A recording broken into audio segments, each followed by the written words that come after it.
యోహాను సువార్త 3వ అధ్యాయం మొదటి వచనం చూద్దాం. యూదుల అధికారి అయిన నికోదేమని పరిసయ్యుడు ఒకడు ఉండెను. అతడు రాత్రి యందు ఆయన యొద్దకు వచ్చి, బోధకుడా, నీవు దేవుని యొద్ద నుండి వచ్చిన బోధకుడువని మేమెరుగుదుము. దేవుడు ఒక బోధకునికి తోడై ఉంటే గాని నీవు చేస్తున్న ఈ క్రియలు ఎవడునూ చేయలేడని ఆయనతో చెప్పాను. ఆగుదాం. ఇది ఎంతమందికి సుపరిచితమైన సందర్భం చెప్పండి. ఒప్పుకుందాం ఒకసారి. మీ చేతులెత్తి ఎంతమంది ఎన్నిసార్లు ఈ అధ్యాయం చదువుంటారు చెప్పండి. పలుమార్లు చదివాము. అనేక సంఘాల్లో బాప్టిజ కార్యక్రమాల్లో ఎక్కువ ఉటంకింపబడుతున్న అధ్యాయం ఈ అధ్యాయం ఒకటి. కానీ మెస్పరైజింగ్ అనాలో డిస్కరేజ్ అనాలో ఏమనాలో తెలియదు, కానీ ఆ అధ్యాయంలో అసలు బాప్టిజాన్ని కూర్చోలేదు. అవాక్కయ్యారా? రెండవసారి అసలు అధ్యాయంలో బాప్టిజాన్ని కూర్చిన ప్రస్తావనే లేదు. అదేంటి నీటి మూలంగా ఉందగా అంటే వినాలి. అందుకే ఈ సంఘము చెప్పండి సత్యానికి స్తంభము. ఏముంది ఇక్కడ విషయాలు? ఒక విషయం మనకు తెలియాలి అంటే బైబిల్ చదివే విధానాల్లో ఇది ముఖ్యమైన విధానం. సందర్భంలోనికి ఇన్వాల్వ్ అయిపోవాలి మనం. పరకాయ ప్రవేశం అంటారు చూసారా, అలా వెళ్ళిపోవాలి. మీకు ఆ పరకాయ ప్రవేశం మీరు చేయలేరు కనుక మీకు చిన్న ట్రిక్ కొరకు ఇమేజ్ చూపిస్తాను చూడండి. అదన్నా ఫీల్ అవ్వండి. అక్కడికి వెళ్దాం. ఏం చూపిస్తున్నట్టు చూడదు కదా. నైట్ టైం రాత్రి వేళ ఒక సీనియర్ సిటిజన్ వచ్చాడు యేసుప్రభు వారి దగ్గరికి. సరిగ్గా రాత్రి వేళ యేసుక్రీస్తు వారితో మాట్లాడడానికి వచ్చాడు ఒక పరిసయ్యుడు. ఏం కనబడుతుంది, ఏం చూపిస్తున్నాడు? ఆ పెద్ద ఆయన దగ్గర ఎన్నో ప్రశ్నలు ఉన్నాయి. రక్షణ కూర్చున్న ఎన్నో ప్రశ్నలు ఉన్నాయి. ఈయనెవరు? పేరు నికోదేమని తెలుసు. ఇంకా ఇన్ఫర్మేషన్ ఏముంది ఆయన గూర్చి? ఈయన యొక్క అధికారి, ఈయన ఒక బోధకుడు, ఈయన ఒక సన్హెడ్రిన్ సభలో ఒక ప్రాముఖ్యమైన వ్యక్తి. ఈయన క్యాడర్స్ అవి. నెక్స్ట్ ఇంకా ఈయన ఎవరున్నారు? ఒక ఆఫీసర్ లెవెల్లో ఉన్నాడు, లీగల్ అడ్వైజర్గా ఉన్నాడు. నెక్స్ట్ ఆయనకి మోజెస్ లా పట్ల చాలా గ్రిప్ ఉంది. ఆయనకి చాలా గొప్ప వ్యక్తి. ఆయన చిన్నోడేం కాదు. వచ్చినవాడు ఏదో సాదాసీదాగా మాట్లాడడానికి వచ్చేసిన వాడు కాదు. ఆయన మాట్లాడుతున్న సంగతులు ఎన్నో ప్రశ్నలతో వచ్చాడు. రాత్రి వేళ మాట్లాడడానికి వచ్చాడు. ఏమి నేర్పిస్తున్నాడు? ప్రశ్నలు అడగడానికి వచ్చాడు. ఏ ప్రశ్నలు అడగడానికి వచ్చాడంటే రక్షణను గూర్చిన ప్రశ్నలు ఉదంతాలు లెగుస్తున్నాయి అక్కడ. ఫస్ట్ వర్డ్ చూడండి, ఆ మొదటి వచనంలో ఏం రాశాడో. యూదు అధికారి అయిన నికోదేమైన పరిసయ్యుడొకడు వచ్చాడు. ఈ టెక్స్ట్ మీద మీకు అవగాహన ఉంటే ఒక మాట మీరు అబ్జర్వ్ చేయండి. వచ్చిన వ్యక్తి కూడా స్పీకరే. ఎవరు? నికోదేము గారు. వచ్చిన వ్యక్తి కూడా ఆయన ఉపదేశకుడే. ఈ ఉపదేశకుడు మరొక ఉపదేశకుడితో మాట్లాడుతున్నాడు. అంటే ఒక స్పీకరు చెప్పండి మరొక స్పీకర్తో మాట్లాడుతున్నాడు. వీళ్ళిద్దరూ మాట్లాడుకుంటున్నప్పుడు ఎవరు ఆత్మ విషయాలు మాట్లాడుతున్నారు, ఎవరు శారీరకమైన విషయాలు మాట్లాడుతున్నారు చెప్పండి. నికోదేము చెప్పండి శారీరకమైన విషయాలు మాట్లాడుతున్నాడు. యేసుక్రీస్తు వారు ఆత్మ సంబంధమైన విషయాలు మాట్లాడుతున్నారు. ఈ భాష మనం పట్టుకోకపోతే నేను చెప్తున్నాను, ఎప్పటికీ ఎన్నిసార్లైనా చదువు నీకు అర్థమవుతుంది. ఏం జరుగుతుంది? మొదటి వచనంలో ఈ స్పీకర్ గారు మరో స్పీకర్ని పొగుడుతున్నాడు. క్వశ్చన్ అడుగుతాను చెప్పండి. ఒక స్పీకర్ని పొగుడుతాడా? చెప్పండి. పొగుడుతారా అని అడుగుతున్నాను. ఒకవేళ ఒక స్పీకర్ వచ్చి మరో స్పీకర్ని పొగిడితే పొగిడించుకున్నవాడు ఎలా ఉంటాడు? అది మరి మనం అంటే పొగిడినా ప్రమాదం, పొగడకపోయినా ప్రమాదం. కానీ ఇక్కడ మీరు అబ్జర్వ్ చేయండి, ఒక గురువు స్థాయిలో ఉన్నవాడు, ఒక గుర్తింపు స్థాయిలో ఉన్నవాడు మరొక గుర్తింపు లేని వ్యక్తిని పొగుడుతున్నాడు. అప్పటికి యేసుక్రీస్తు వారు ఎర్లీ స్టేజ్లో ఉంది ఆయన మినిస్ట్రీ, అంత గుర్తింపు లేదు అప్పటికి. ఎర్లీ స్టేజ్ అంటే 3.5 సంవత్సరాల మొదటి పేజ్లో ఉంది యేసుక్రీస్తు వారి పరిచర్య. అప్పటికి సొసైటీలో అంత గుర్తింపు ఆయనకి లేదు. ఆల్రెడీ గుర్తింపు ఉన్న ఈ బోధకుడు చెప్పండి, గుర్తింపు లేని ఈ వ్యక్తిని పొగుడుతున్నాడు. ఏమని పొగుడుతున్నాడు అంటే చూద్దాం. రాత్రి వేళ వచ్చాడట. కొంతమంది 3 రకాలుగా చెప్పారు. ఇది రాత్రి వేళ ఎందుకు వచ్చాడు, రకరకాలు చెప్పారు. మెజారిటీగా న్యాయబద్ధంగా మాట్లాడుకోవాలంటే 3 కారణాలు ఉన్నాయి. ఒకటి, ఆయన సన్హెడ్రిన్ సభలో ఉన్నారు. ఎవరు? నికోదేము గారు. నెక్స్ట్, ఆయన లీగల్ అడ్వైజర్గా ఉన్నారు. నెక్స్ట్, ఆయన ఆఫీసర్గా ఉన్నారు. నెక్స్ట్, ఆయనకి సొసైటీలో ఫేమ్ నేమ్ ఉంది. ఆయనకి ఇంత హై లెవెల్ ప్రొఫైల్ కలిగిన వ్యక్తి బిజీగా ఉండడా చెప్పండి. ఏ టైంలో వీళ్ళు ఖాళీగా ఉంటారు? కంప్యూటర్ లేవు కనుక, మొబైల్స్ లేవు కనుక ఏ టైంలో ఖాళీగా ఉంటారు చెప్పండి? నైట్ టైం ఖాళీగా. అంటే పగటి వేళ ఆయన బిజీగా ఉండొచ్చు. నెక్స్ట్, ఎక్కువ పరిసయ్యులు ధర్మశాస్త్రాన్ని చదివేవాళ్ళు లేఖనాల డిస్కషన్ ఏ టైంలో పెట్టుకోవడానికి ఇష్టపడతారంటే చెప్పండి, నైట్ టైం. ఇదైనా అయ్యి ఉండొచ్చు. ఎప్పుడైనా మీరు బైబిల్ స్టడీ ఎప్పుడు పెట్టుకోవాలి చెప్పినా? ఆదరబెదర కంగర ఉన్నప్పుడు ఉండకూడదండి బైబిల్ స్టడీ. చక్కగా సంధ్య వేళ ఏ సాటర్డే టైంలోనో పీస్ఫుల్గా ఒక నోట్స్ దగ్గర పెట్టుకోవాలి. స్పీకర్ ప్రశాంతంగా ఉండాలి. 1 by 1 పదానికి పదం, రెఫరెన్స్ టు రెఫరెన్స్ అలా వివరణ వెళుతూ ఉండాలి. అప్పుడు బాగుంటుందండి. నైట్ టైం డిస్కషన్ బాగుంటుంది. చుట్టూరు అనగనదంలో నిశ్శబ్దంగా ఉంటాయి, ఏ గోల వినపడదు. మనం మాత్రమే మాట్లాడుకుంటాం, లోకం నిద్రపోతుంది. బహుశా రెండవది అదైనా అయి ఉండొచ్చు. మొదటిది బిజీ అయినా అయి ఉండొచ్చు. ఇక మూడవది, ఈయన ఆఫీసర్ లెవెల్లో ఉన్నాడు, లీగల్ అడ్వైజర్గా ఉన్నాడు, సన్హెడ్రిన్ సభలో ఉన్నారు. సొసైటీ ఏమన్నా అనుకుంటాదేమో అనుకుని ఆ టైంలో వచ్చుండొచ్చని 3వ పాయింట్లో అంటారు. ఏమో 3 విషయాల్లో ఏదైనా అయి ఉండొచ్చు. కానీ మనకు విషయం అది కాదు. మనకు కావాల్సింది ఏంటంటే వీళ్ళిద్దరూ మాట్లాడుకుంటున్నారు. ఈయన వచ్చి పొగుడుతున్నారు. ఎవరు? నికోదేము గారు వచ్చి, సార్ మీరు మామూలు వ్యక్తి కాదు, అందరు స్పీకర్లు వేరు, ప్రత్యేకత ఉంది మీకు. ఎందుకు ప్రత్యేకత ఉందంటే, మీరు చేయు కార్యములు ఘనముగా పెరగాలి అంటే, ఘనముగా సొసైటీలో వాడబడాలి అంటే, ఘనముగా చక్కగా సమాజం చూడగలగాలి అంటే మనకు అర్థం కావాల్సింది ఆయన చెబుతున్నాడు. దేవుడు తోడుంటే కానీ ఎవరు చేయలేరు.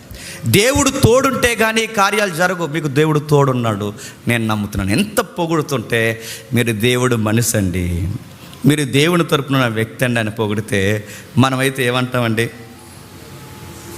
థ్యాంక్స్ అండి. మిగిలిన 69 మంది గుర్తించలేదండి, మీరైనా గుర్తించారండి. గాడ్ బ్లెస్ యూ అండి. దేవుడు మిమ్మల్ని మీ కుటుంబాన్ని దీవించును గాక. యేసుప్రభువు వారు అలాంటివి ఏమైనా తీసుకున్నాడా? స్పీకర్లకి ఇవి నేర్చుకోవాలండి మనం. యేసుప్రభువు ఏమన్నా చెప్పినా పొగుడుతున్నప్పుడు సరేలే పొగిడింది చాలని కూడా అనలేదు. ఆయన ఏమన్నాడు తెలుసా? రక్షింపబడ్డావా అన్నాడు. రక్షణలోకి వచ్చావా అంటే ఆయనకి ఇంపార్టెంట్ విషయం ఏంటి చెప్పండి? పొగడతలు కాదు. ఆయనకి అత్యధిక ఘనమైంది ఏంటి చెప్పండి? ఆయన ప్రసంగం బాగుందని చెప్పడం కాదు. ఒకవేళ ఎవరైనా వచ్చి ప్రసంగం బాగుందంటే ఎక్కడో కొంచెం ఆనందం ఉంటుంది, థ్యాంక్ యూ అని. అలా కాకుండా తిరిగేసి రేయడం కూడా మనం అంటే నేనే చెప్పగలను ఇలాంటి అన్నాను అనుకోండి, పోయావు, ఇంకా నీ ప్రసంగం పోయింది, నువ్వు పోయావు. కానీ యేసుక్రీస్తు వారు అసలు ఆ లైన్ తీసుకురావట్లేదు చూడండి. అసలు ఆ లైన్సే వద్దు ఆయనకి. ఆయన ఏమంటున్నాడు? సార్ మీరు నన్ను పొగుడుతున్నారు, విషయం పక్కన పెట్టండి. మీరు రక్షణ పొందారా? కొత్తగా జన్మించారా? అది పాయింట్. ఇది నా తండ్రి ఇక్కడికి పంపింది నా ప్రసంగాలు బాగున్నాయని మీరు కితాబులు ఇవ్వడానికి కాదు. నా తండ్రి ఇక్కడ నన్ను పంపించినది నేనేదో అందరిలో సెపరేటు మెస్పరైజింగ్ స్పీకర్ని అనేది స్టాంప్ వేయించుకోవడానికి కాదు. నా తండ్రి ఇక్కడికి పంపించింది ఏంటంటే నశించిన దాన్ని ఎతికి రక్షించడానికి త్రిత్వంలోని భాగమైన దైవసుతుడైన నేను మానవ ఆకారంలో ఇక్కడికి వచ్చాను. మిమ్మల్ని అడుగుతున్నాను, రక్షింపబడ్డారా? ఇదే ప్రశ్న క్రైస్తవులుగా మన దగ్గర ఉండాలండి. ఎవరైనా మనకు పరిచయం అయితే ఏం చేస్తుంటారు అన్నప్పుడు మొదలెడతారు కదా అలా చిట్టా, ఎంఆర్ ఆఫీస్లో చేస్తామండి మేము, చెప్పండి, ఇంకా చెప్పండి. ఎవరు లేరు కదా, నా మనసులో ఎవరు లేరు. మేము పలానా ఆఫీసులో చేస్తాండి, పలానా ఆఫీసులో చేస్తామన్నప్పుడు మనం బిలీవర్స్ అయితే మన ఫస్ట్ క్వశ్చన్ ఏముండాలి చెప్పనా? ఎంత పడుతుందండి సెంట్ అక్కడ అని అడగకూడదు. ఫస్ట్ క్వశ్చన్ ఏంటి తెలుసా? బ్రదర్, సిస్టర్, మీరు రక్షణలోకి వచ్చారా అని అడగాలి. మన లైఫ్లో ఇంపార్టెంట్ విషయం ఏంటో తెలుసా? మన లైఫ్లో విలువైనది ఏంటో తెలుసా? మన లైఫ్లో అత్యధిక ఘనమైనది ఏంటో తెలుసా? దేవుడు మనల్ని రక్షించాడు. మనం చెప్పండి, ఇతరులను రక్షించడానికే పిలువబడ్డాం. ఇతరులను రక్షించడానికే పిలువబడ్డాం కనుకే మనం పిలువబడిన వారు ప్రభు అడుగుతున్నాడు, అసలు రక్షణ విషయంలో మీ విషయం ఏంటి? భౌతిక విషయాలేమో ఆయన మాట్లాడుతున్నాడు, ఆత్మ విషయాలేమో చెప్పండి ఈయన మాట్లాడుతున్నాడు. ఇలాంటి టైంలో నైట్ టైం వచ్చి డిస్కషన్ పెడుతున్నాడు.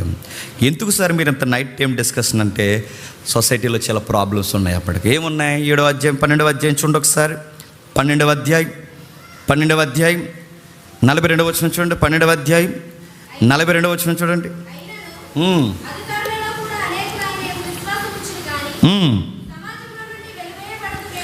సమాజములో నుండి వెలివేయబడదుమేమో అని పరిసయ్యులకు భయపడి వారు ఒప్పుకొనలేదు. పరిసయ్యుల వల్లనే ప్రాబ్లం.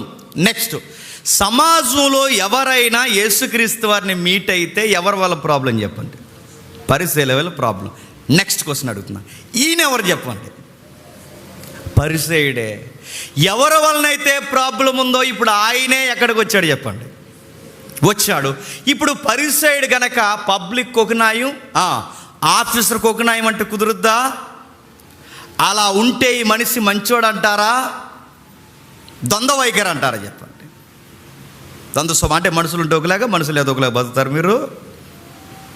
ఆయన వచ్చాడు, నైట్ టైం డిస్కషన్ బాగుంటుంది అనుకున్నాడో, లేకపోతే భయపడొచ్చాడో, మరి ఏంటో విషయం అయితే మనకు తెలియదు. ప్రారంభ దశలో ఉన్నాడు ఆత్మీయంగా. ఆయన సీనియర్ అయి ఉండొచ్చు, మోజెస్లా ఆయనకు బాగా తెలిసి ఉండొచ్చు. కానీ ఈ క్రిస్టియన్ రక్షణలోకి వచ్చేసరికి పసి బాలుడుగా ఉన్నాడు, మాట్లాడుతున్నాడు. యేసుప్రభు వారు ఎవరైతే ఆయన వెంబడిస్తున్నారో వాళ్ళందరికీ రిస్క్లో ఉన్నారట, వెలివేసేస్తారట. ఈరోజు నేను అడుగుతున్నానండి, చాలా గవర్నమెంట్ సెక్టార్స్లో పనిచేస్తున్న వాళ్ళు, టీచింగ్ సెక్టార్స్లో పనిచేస్తున్నవారు, సాఫ్ట్వేర్ సెక్టార్స్లో పనిచేస్తున్నవారు, రకరకాల ఉద్యోగాలు, పనులు, వ్యాపారాల్లో పనిచేస్తున్న వాళ్ళందరికీ జబ్బు ఏంటో చెప్పనా? క్రైస్తవులు అని చెప్పుకోరండి. మరి అదేం రోగమో? చెప్పుకుంటే ఏమవుద్ది? వెలేసేస్తారు. చెప్పుకుంటే ఏమవుద్ది? తక్కువ చూస్తారు. చెప్పుకుంటే ఏమవుద్ది? ఏమని వేసుకుంటారో. యేసుక్రీస్తు వారిని దొంగల్లాగా వెంబడించడం ఆయనకి ఇష్టం లేదు, గుర్తుపెట్టుకోండి. వెలేసేస్తారు. 2000 సంవత్సరాల క్రితం కూడా వెలేసేస్తారు, ఇప్పుడు వెలేసేస్తారు, రేపు వెలేసేస్తారని ఫిక్స్ అయితేనే ఈ నమ్ముకో. మా ఇంట్లోకి రానివ్వరండి, నన్ను పెళ్ళికి రానివ్వరని చెప్పాడు యేసుప్రభు. నా నిమిత్తము చెప్పండి హింస, బాధ, నింద, వేదన, వెలువేత. మెంటల్గా ఇది ప్రిపేర్ అయితేనే నన్ను ఫాలో, లేదంటే వద్దు. అలాగే యాక్టింగ్ చేసి చాలామంది టీచర్లు ఉంటారు, చాలామంది సాఫ్ట్వేర్ ఎంప్లాయీస్ ఉంటారు, చాలామంది గవర్నమెంట్ సెక్టార్స్లో ఉంటారు. క్రిస్టియన్స్ అని బయటపడరండి వాళ్ళు. నేను చూశాను ఇలాంటి వాళ్ళని అందరినీ. బయటపడరు వాళ్ళు. అంటే అందరూ అంటారు అన్నమాట. ఏట్రా యాక్టింగ్ ఏట్రా అనిపిస్తుంది అండి నాకు. అంటే అందరూ అంటే ఎవరి ఫీలింగ్స్ వాళ్ళండి. కాకపోతే మేము క్రిస్టియానిటీ ప్రాక్టీస్ చేస్తున్నామండి. ప్రాక్టీస్ బాగుందండి, మీరు కూడా ప్రాక్టీస్ చేయండి అని అడుగుతున్నా. నత్తనడక సమాధానాలు ఏంటి? మేము యేసుప్రభు వారిని నమ్ముకుంటున్నామండి, నా భార్య కూడా యేసుక్రీస్తు వారిని నమ్ముతుందండి, నా పిల్లలు కూడా సండే స్కూల్కి వెళ్తారండి, ఇందులో మనశ్శాంతి ఉంది, సమాధి ఉంది, లైఫ్కి మీనింగ్ ఉందండి అని చెప్పలేవా? సిగ్గా నీకు? ఆయన ఇచ్చిన జీవితాన్ని అనుభవిస్తున్నావు, ఆయన ఇచ్చిన జీతాన్ని అనుభవిస్తున్నావు, ఆయన ఇచ్చిన ఉద్యోగాన్ని అనుభవిస్తున్నావు, ఆయన ఇచ్చిన జీవితాన్ని, కుటుంబాన్ని అనుభవిస్తున్నావు. ఏ చావా నీకు? నేను అడుగుతున్నాను. నేను చెప్పుకో, బయటికి పోయి వెలేసేస్తారు. ఫిక్స్ అయిపో మెంటల్గా. ఆయన వెలేసేస్తారు. ఆ రోజు ఆయన ఎవరైతే పరిచయాలు ఉన్నారో ఆ గుంపు నుంచి ఆయన వచ్చాడు. ఆయన వచ్చినప్పుడు మరో క్వాలిటీ ఉంది ఆయనకి. మరో క్వాలిటీ ఏంటో తెలుసా? 7వ అధ్యాయం చూడండి ఒకసారి. డాక్టరీన్ జోలికి వెళ్ళే ముందు అసలు ఈయన ఎవరో తేల్చి అప్పుడు వెళ్దాం. 7వ అధ్యాయం 45వ వచనం. 7వ అధ్యాయం 45వ వచనం చూడండి. ఇక్కడ ఈయనలో ఉన్న మంచి క్వాలిటీ మనకు కనబడుతుంది చూడండి. ఆ బంట్రోతులు ప్రధాన యాజకుల యొద్దకును పరిసయ్యుల యొద్దకును వచ్చినప్పుడు వారు, ఎందుకు మీరు ఆయన తీసుకొని రాలేదో టెక్స్ట్ మీకు తెలుసుగా. యేసుక్రీస్తు వారిని అరెస్ట్ చేసేమని పంపించారు. ఎవరిని? పోలీసులు యేసుక్రీస్తు వారిని అరెస్ట్ చేయడానికి వెళ్తే ఈ లోపల ప్రసంగంలో ఉన్నాడు. ఎవరు? యేసుక్రీస్తు వారు. సీరియస్ ఆయన ప్రసంగంలో ఉన్నప్పుడు, ఎందుకంటే ఆయన ప్రసంగంలో ఉంటాడు, మనమే ఖాళీగా ఉంటే కానపీన సోన. ఆయన ప్రసంగాల్లో ఉంటాడు, లేదా ప్రేయర్లో ఉంటాడు. ఆయన చక్కగా ఆయన మాట్లాడుతుండగా పోలీసులు వచ్చారు, అక్కడ నిలబడుతుంటే ప్రసంగం మధ్యలో వెళ్ళకూడదు అనుకున్నారు. ఏంటో ఏ మాటలు తగిలాయో అలా నిలబడి కొంతసేపు ప్రసంగం అంతా అయిన తర్వాత చచ్చే ఇలాంటి ఆయన్ని మనం అరెస్ట్ చేయడం ఏంట్రా అని వారెంట్లో వెళ్ళిపోయారట. బ్యాచ్ అడిగారు సన్హెడ్రిన్ సభ. సన్హెడ్రిన్ అంటే 70 మంది. ఈ 70 మంది మేకపోతే గాంభీర్యం ఉన్న పెద్దలు అడిగారు. ఆ 70 మందిలో one of the active member ఎవరు చెప్పండి? నికోదేము. ఇలా పిలిచి, ఏ అబ్బాయి అరెస్ట్ చేయకుండా వచ్చారే, మీకు వారెంట్లు ఇచ్చాంగా, ఇక్కడ నజరేయుడైన యేసేడి అరెస్ట్ చేయకుండా వచ్చారంటే అప్పుడు పోలీసులు చెప్తున్నారు, అంటే అరెస్ట్ చేయాలనే వెళ్ళాను సార్. అరెస్ట్ జరగాలంటే కాజ్ అండ్ ఎఫెక్ట్, కాజ్ ఉండాలి కదా సార్. ఇదిగో ఈ నేరం మీద మిమ్మల్ని అరెస్ట్ చేస్తున్నాం. ఏం లేదు సార్, ఆయన ఎంత బాగా మాట్లాడుతున్నాడో, నైతికత ఉంది, ఎథిక్స్, ఎన్నో విషయాలు ఆయన మాట్లాడుతున్నాడు. ఆయన విషయాలు మాట్లాడుతుంటే ఈ వాస్తవాలను బట్టి ఆయన మేమేం అరెస్ట్ చేయగలం సార్. అందుకే మేము అరెస్ట్ చేయలేక, ఆయన లాంటి మంచి వ్యక్తిని అరెస్ట్ చేయలేక మేము వచ్చేసామంటే అప్పుడు వెంటనే తిరగబడి జీతాలు బాగా తీసుకుంటున్నారా మీరు అంటూ లుక్ ఇచ్చారు. ఎవరిని? ఈ సన్హెడ్రిన్ పెద్దలందరూ పోలీసులకు లుక్ ఇస్తే ఈలోపు నికోదేము గారు అన్నారు, సార్ వెయిట్ వాళ్ళని ఏమి అనకండి, కానీ ఒక విషయం, మనం అరెస్ట్ చేయాలంటే అరెస్ట్ రికార్డులో మనం అరెస్ట్ చేయాలంటే లా అండ్ ఆర్డర్ పక్కన పెట్టండి, మనం అరెస్ట్ చేయాలన్న మోజెస్ లా ప్రకారం కూడా మనకి ఒక సూత్రం ఉంది కదా సార్. మోజెస్ లా ప్రకారం మనం ఎలా అరెస్ట్ చేయాలి? ఇరుపక్షాల వాదన వినాలి. ఏ వినాలి? ఇరుపక్షాల వాదన వినాలి. మనం ఒక సైడ్ వార్తే విని మరో సైడు వార్త వినకుండా అరెస్ట్ చేయడం ధర్మశాస్త్రం ప్రకారం న్యాయమా చెప్పండి అన్నట్టు.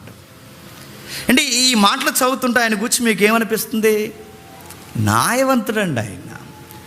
సొసైటీలో ఎక్కువ ఏం చేస్తారు చెప్పండి? గొడవలు వెనకాల సొసైటీలో ఎక్కువ ఏం చేస్తారు? ఒక సైడే వింటారండి, రెండేపులు వినరు. వెంటనే పెదరాయిలు తయారైపోతారు. ఏమి చెప్పుము, ఏమి జరిగింది నీకు? కొబ్బరికాయలు దొంగతనం చేశానయ్యా.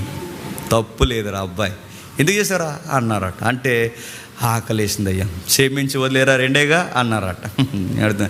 ఈ పెదరాయిల తీర్పులు ఇక్కడ కుదరవు, గుర్తుపెట్టుకోండి. నీ మేకపోతే గాంభీర్యం తీర్పులు ఇక్కడ కుదరవు. ఇక్కడ 2 సైడ్లు వినాలి. నాకు ఎందుకు ఈయన చూస్తుంటే నాకు జాలి హెత్తుంది, క్షమించేసానండి, కుదరదు. నాకు ఈయన చూస్తుంటే నాకు ఎందుకు అలా అనిపించట్లేదండి. మీరు మోపే ఈ సైడ్ యాక్టింగ్ 2 సైడ్లు వినాలి. జడ్జిమెంట్ ఎప్పుడు కరెక్ట్గా వస్తుందో తెలుసా? బౌత్ సైడ్ సౌండ్స్ వినాలి, ఎవిడెన్స్ తీసుకోవాలి. ఈ సౌండే వింటున్నాం, ఈ యువతలేంటి, రెండేపులు వినాలి. మొన్న ఒక నైట్ టైము దొడ్డప్రసాద్ అన్న మేము ఇంకొక స్పీకర్ మేము కలిపి మాట్లాడుకుంటున్నప్పుడు మా మధ్య వచ్చిన డిస్కషన్లో ఈ భార్య భర్తలు కూడా ఒక ఆయనేమో ఒకలా చెప్తున్నాడు, ఆవిడేమో ఒకలా చెప్తుంది. ఆ రెండిటి మధ్య వాక్యం ఎరిగిన వారికి వచ్చిన మాట ఏంటో తెలుసా? ఈవిడ లేనప్పుడు ఆయన మాట వినకూడదు, ఆయన లేనప్పుడు ఈవిడ మాట వినకూడదు. మరి ఇద్దరిని కూర్చోబెట్టి ఇప్పుడు చెప్పండి ఏం చెప్తారు, అప్పుడు వినాలి. ఎందుకు తెలుసా? మోజెస్లా అయినా గాడ్స్లా అయినా ఒక విషయాన్ని మనం జడ్జి చేస్తున్నప్పుడు చెప్పండి బౌత్ సైడ్స్ మనకు తెలియాలి, అప్పుడే జడ్జిమెంట్ ఇవ్వాలి. ఇలాంటి లాని ముందుకు తీసుకొచ్చాడండి ఎవరు చెప్పండి? నికోదేము గారు. సార్ మీకు విషయం అడుగుతున్నాను, మనం ఇలా చెయ్యాలి కదా సార్, మనం లా దాటేసినా మనల్ని ఎవరు అడగరేమో కానీ మోజెస్ లాని దాటేస్తే ఎవరు అడుగుతారు చెప్పండి? దేవుడు అడుగుతాడు కదండి. మన దేవుడు అడుగుతాడుగా. 2-3 సాక్షులు ఉండాలి. ఎవరైతే నేర ఆరోపణ ఎదుర్కొంటున్నారో వాళ్ళ ముందు ఉండాలి. ఇద్దరి మధ్య డిఫెన్స్ జరగాలి, క్రాస్ ఎగ్జామినేషన్ జరగాలి, ఏం జరుగుతుందో దానికి లేఖనం సరిగ్గా తోగాలి. అప్పుడు కదా మన జడ్జిమెంట్ ఇవ్వాలి. ఏమి తలా తోక లేకుండా ఈ 10 మందిని పంపించి ఆయన అరెస్ట్ చేసి తీసుకొచ్చిండి అనడం సబవా? ఇది మన పెద్దరికానికి తగున? ఈ అరెస్టులు సరైన అరెస్టులు అంటారా అంటే మొత్తం సబ్జెక్ట్ వదిలేసి ఇలా అన్నారట, మందే నజరేతా అన్నారట. చూసారా?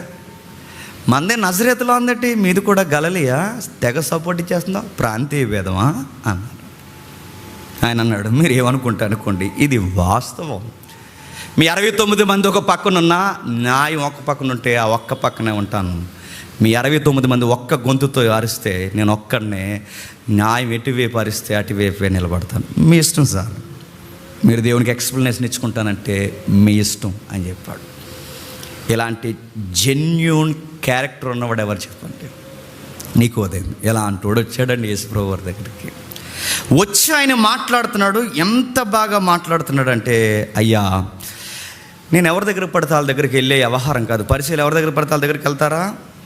ఇందాకన్నా చెప్పాడుగా, సత్క్రియల సందర్భంలో యేసుప్రభువు వారు కొండ మీద ప్రసంగంలో ఎవరిని పాయింట్ అవుట్ చేసి కొండ మీద ప్రసంగం చెప్తున్నాడు ఆయన? పరిసయ్యుల్ని, శాస్త్రుల్ని. వాళ్ళ దృష్టిలో భక్తి అంటే ఏంటి? సంత వీధిలో వందన వచనాలు, ఉపవాస ప్రార్థనలు, నెక్స్ట్ దాన ధర్మాలు, హామ్స్ గివింగ్, అంటే ఈ బహిరంగంగా చేయడమే భక్తి అని వాళ్ళు చెప్పుకుంటారు. అరే ఇవి బహిరంగంగా చెప్పుకునేది భక్తి కాదురా, భక్తి కోణం వేర్రా అని చెప్పి ఆ రోజు కొండ మీద ప్రసంగంలో ఎండగట్టాడు. ఎవరిని చెప్పండి? ఇంత బాహాటపు వివరణ ఇచ్చిన వాళ్ళు రారు. ఎవరు? పరిసయ్యులు. ఇంత బాహాటపు వివరణ వాళ్ళకి ఇచ్చిన రారు గనక ఈయన వచ్చాడంటే సత్యాన్ని వేశానన్నమాట. సత్యం ఎక్కడుంటే ఆ ఊపిరిని పీల్చడానికి వెళ్తాడనమాట. అందుకే వచ్చాడు, అడుగుతున్నాడు.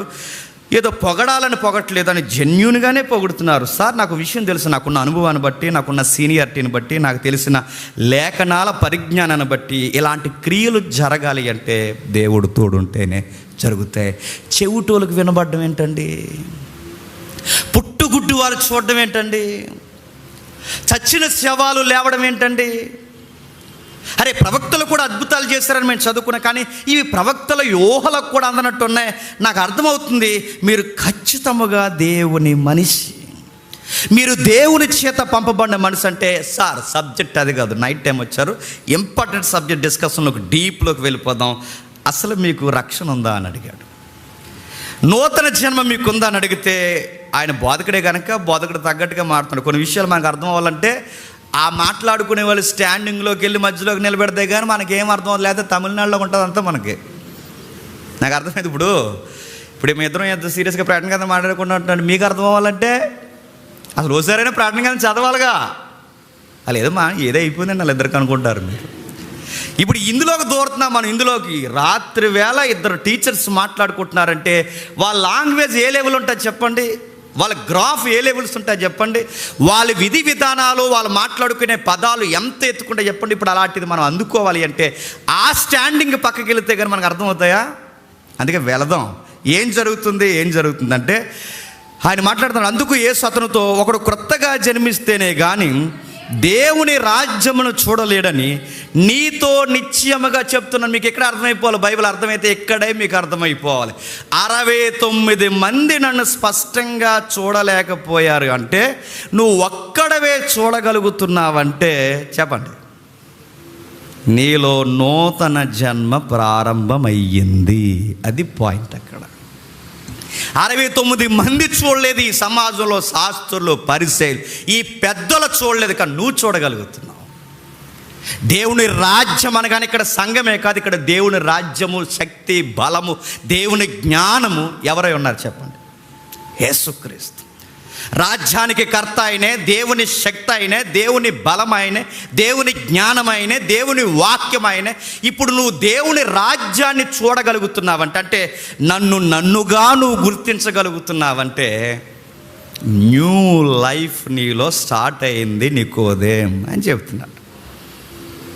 పసిబాలుడు కదా, ఆత్మీయంగా త్వరగా అర్థమవక అన్నాడు. కొత్తగా జన్మించడం అంటారేంటి? మాలాంటి ముసలోళ్ళు ఉన్నాం, మాలాంటి వృద్ధులు ఉన్నాం, మళ్ళీ పుట్టాలంటారు మీరు? అమ్మ గర్భంలోకి మళ్ళీ ఎలా వెళ్ళి మళ్ళీ బయటికి ఎలా వస్తాం? తల్లి గర్భం నుంచి మళ్ళీ పుట్టమని మీరు చెప్తున్నారా? అసలు మాకు ఏమి సెలవిస్తున్నారని ఆయన మాట్లాడుతూ ఒక విషయాన్ని లేవనెత్తుతున్నాడు. చూడండి, అమ్మ గర్భంలోకి పుట్టడం మళ్ళీ వెళ్ళి రావడం అసాధ్యంగా. అంటే ఈయనేమో ఆత్మీయంగా మాట్లాడుతున్నాడు, ఈయనేమో శారీరకమైన అమ్మ గర్భానికి వచ్చి మాట్లాడుతున్నాడు. మళ్ళీ క్లారిటీ ఇస్తున్నాడు ఆయన. అయ్యా మీకు విషయం చెప్పాలి. నెక్స్ట్ చదవండి. ఒకడి నీటి మూలముగాను ఆత్మ మూలముగాను జన్మిస్తేనే కానీ దేవుని రాజ్యములో ప్రవేశింపలేడని మీతో నిశ్చయముగా చెప్పుచున్నాను. ఎలా చెబుతున్నాడండి? ఒకడు నీటి మూలంగా. ఈయనేం అడుగుతున్నాడు, ఈయనేం చెబుతున్నాడు. ఇప్పుడు నేను వచ్చి మిమ్మల్ని పొగిడాను అనుకోండి, థ్యాంక్ యూ బ్రదర్ అనాలి. అలా కాకుండా బాప్టిజం తీసుకున్నావా అన్నాను అనుకోండి, ఎలా ఉంటుందని మీకు? ఎప్పుడు ఇలా మాట్లాడతారు ఇక్కడ దగ్గరగా అనుకోరు. సందర్భం లేదనుకుంటాం, కానీ అక్కడ సందర్భం ఉందండి, సందర్భం ఉంది. ఆ సందర్భానుసారంగానే మాట్లాడుతున్నారు. ఆయన అంటున్నాడు, అమ్మ గర్భం నుంచి ఎలా పుడతా అంటే, అమ్మ అంటారేంటి సార్? మీకు ఇంకా క్లారిటీ ఇస్తున్నాను.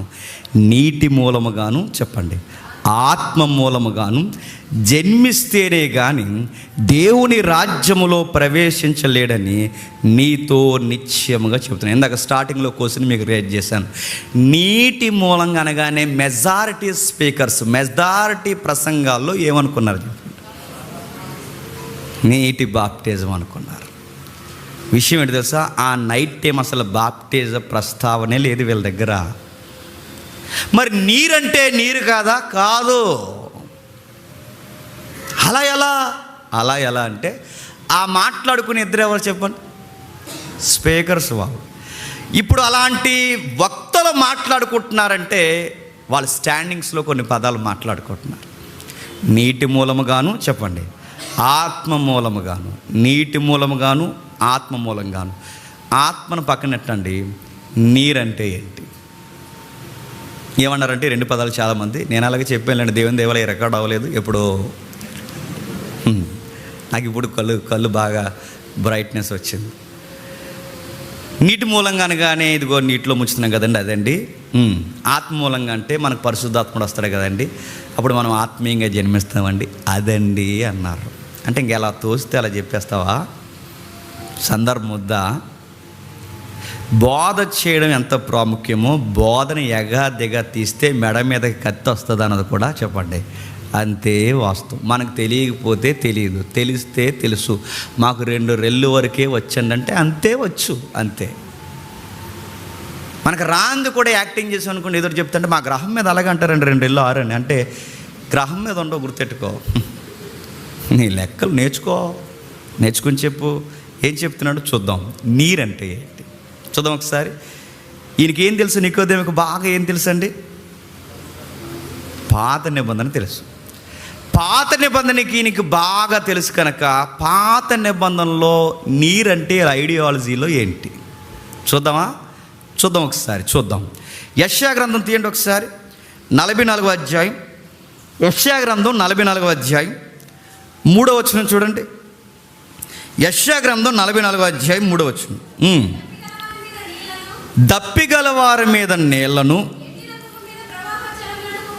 ఎండిన భూమి మీద ప్రవాహ జలములను కుమ్మరించెదను, నీ సంతతి మీద నా ఆత్మను కుమ్మరించెదను. ఆగుదాం, అక్కడ రాయబడిన చూడండి.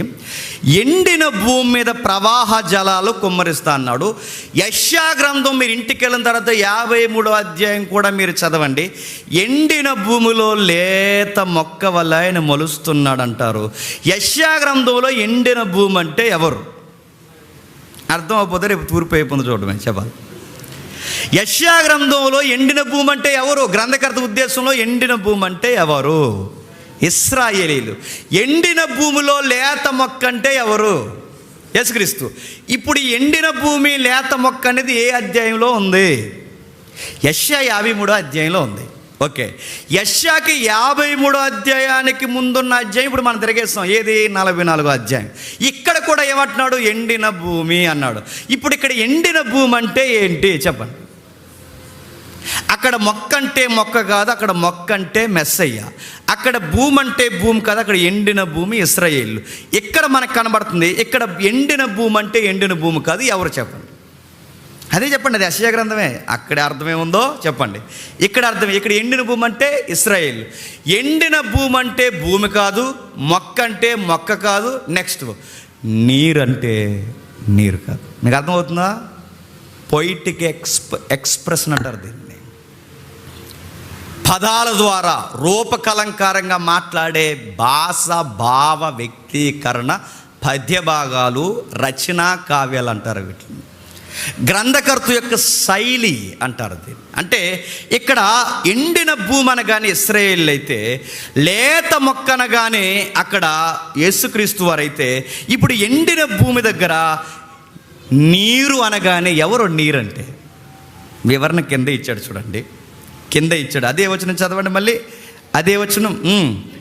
ఎండిన భూమి మీద ప్రవాహ జలములు కుమ్మరించదును, నీ సంతతి మీద నా ఆత్మను కుమ్మరించదును. నీరు కుమ్మరించదును, ఆత్మ కుమ్మరించదును. నీరు కుమ్మరించదును, ఆత్మ కుమ్మరించదును. నీరు కుమ్మరించదును, ఆత్మ కుమ్మరించదును. ఇప్పుడు చెప్పండి, కుమ్మరింపు అనే పదాలు నీటికి ఉపయోగిస్తున్న పదాలు, దేనికి ఉపయోగిస్తున్న పదాలు చెప్పండి. ఆత్మ. ఇది మీకు అర్థమైతే, నీటి మూలంగా జన్మించాలి నికోదేము గారంటే ఎవరి మూలంగా జన్మించమని చెబుతున్నాడు చెప్పండి? ఆత్మ మూలంగా. మరి నీటి మూలంగా ఆత్మ మూలంగానే ఆత్మను గురించి 2 సార్లు చెప్పాడంటే యూదులకు ఒక స్టైల్ ఉంది. ఒక విషయాన్ని 2 సార్లు చెప్పారు అంటే చెప్పండి, అది బహుబలమైనది. ఇంకా మీకు అర్థం కావాలి అంటే, మీరు ఫలించి అభివృద్ధి పొంది విస్తరించి భూమి నిండించి, ఇవన్నీ ఒకటే కదా చెప్పండి. ఫలించి అభివృద్ధి పొంది విస్తరించి భూమి నిండించి, ఒకే పదాన్ని తిప్పి తిప్పి చెప్పి పర్యాయ పదాలు చెబుతున్నాడంటే విషయం అంత విలువైనది అని. ఇప్పుడు నీటి మూలంగాను ఆత్మ మూలంగా అంటున్నాడంటే, ఈ నీరన్నా ఆత్మన్నా ఎవరిని గురించి చెప్పండి? పరిశుద్ధాత్ముడు. అంటే నికోదేము గారిని ఎవరి ద్వారా జన్మించమని చెప్తున్నాడు? ఆత్మ మూలంగా జన్మించాలి. ఇక్కడ నీరంటే బాప్టిజం కాదు. ఇంకా క్లారిటీ కావాలి మనకి. యెహెజ్కేలు గ్రంథం చూడండి, యెహెజ్కేలు గ్రంథం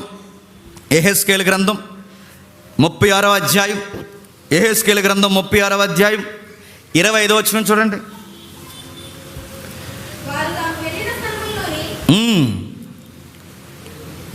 యెహెజ్కేలు గ్రంథం 36వ అధ్యాయం 25వ వచనం.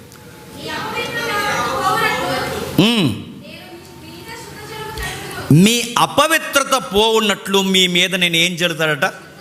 శుద్ధ జలం. శుద్ధ జలం అంటే మన అపవిత్రాన్ని, మన పాపాన్ని, మన నీతిని ఒప్పింపజేసి మన కడగడానికి మనలోకి వచ్చేది ఎవరు చెప్పండి? పరిశుద్ధాత్ముడు. అంటే పాత నిబంధన వరుసలో ఎక్కువ నీటి అనే పదం మెజారిటీ ఇలాంటి శుద్ధీకరణ గురించి ఎవరికి ఇంటెన్షనల్గా రచయితలు వాడారు చెప్పండి? ఈ పదాలు త్రిత్వంలోని ఒక భాగమైన పరిశుద్ధాత్మను వచ్చి వాడారు. పోనీ మాకు అలాగ అనిపించట్లేదండి, మీరు ఎక్కడో ఆ రెఫరెన్స్ ఇచ్చి మీరు ఇక్కడ కలిపేస్తున్నట్టు మాకు అనిపిస్తుందండి. అది యోహాను సువార్తలోనే మేము చదివాం కనుక. ఏ సువార్త? యోహాను సువార్తలోనే చదివాం కనుక యోహాను దృష్టిలో కూడా నీరు అనగానే ఆ డెఫినేషన్ ఏంటో మాకు అక్కడే కావాలంటే ఇది మజా. అర్థమైందా? ఇప్పుడు ఇదే మనకు చూపించాలంటే యోహాను సువార్తలో నీరు అంటే ఏంటో చూసాం కనుక నీటి వివరణ కూడా యోహాను సువార్త ఇస్తే బాగుంటుంది. చూద్దాం ఒకసారి, చూద్దాం. వద్దా? అర్థమవుతుందా? సూత్రం మర్చిపోకండి. మీకు అర్థమైనా అర్థమవకపోయినా చెప్పండి. కొంతసేపు అర్థమైనట్టు పెట్టండి, అరగంట తర్వాత మొత్తం అర్థమవుతుంది. దేవునికి మహిమ కలుగును గాక. ఆమేనంట. సరే సరే చూద్దాం. యోహాను సువార్త 7వ అధ్యాయం, యోహాను సువార్త 7వ అధ్యాయం, యోహాను సువార్త 7వ అధ్యాయం 39వ వచనం చూడండి. యోహాను సువార్త 7వ అధ్యాయం 39వ వచనం. తన యందు విశ్వాసముంచువారు పొందబోవు ఆత్మను గూర్చి ఆయన ఈ మాట చెప్పను. పై వచనకి వెళ్దామా? నా యందు విశ్వసించిన వాడు ఎవడో లేఖనము చెప్పినట్లు వాడి కడుపులో నుండి జీవ జలములు పారునని బిగ్గరగా చెప్పను. జీవ జలముల కిందికి తన యందు విశ్వాసముంచువారు పొందబో ఆత్మను గూర్చి ఏమని చెప్పాడట? జీవజలాలంటే ఏంటో కాదు చెప్పండి. జీవజలాలంటే ఆ రావులపాలెం దగ్గర అమ్మరు. జీవజలాలంటే ఆ 7 వారాలు వెళ్తే అమ్మరు. జీవజలాలంటే అక్కడెక్కడో అమ్మరు. జీవజలాలంటే ఆ మిషన్కి వెళ్ళకు. జీవజలాలంటే ఇక్కడికి వెళ్ళకు. జీవజలాలంటే అక్కడికి ఎక్కడికి వెళ్ళిపోక విజయవాడ దాటి. జీవజలాలంటే అది కాదు.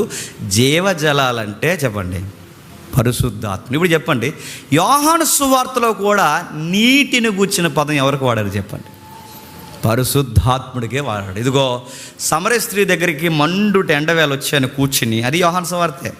మండుట ఎండవేళ కూర్చుని ఉన్నప్పుడు ఆవిడతో డిస్కషన్ స్టార్ట్ చేశాడు. ఇదిగో మీకు విషయం చెప్తాను అమ్మ మీకు విషయం చెప్తాను.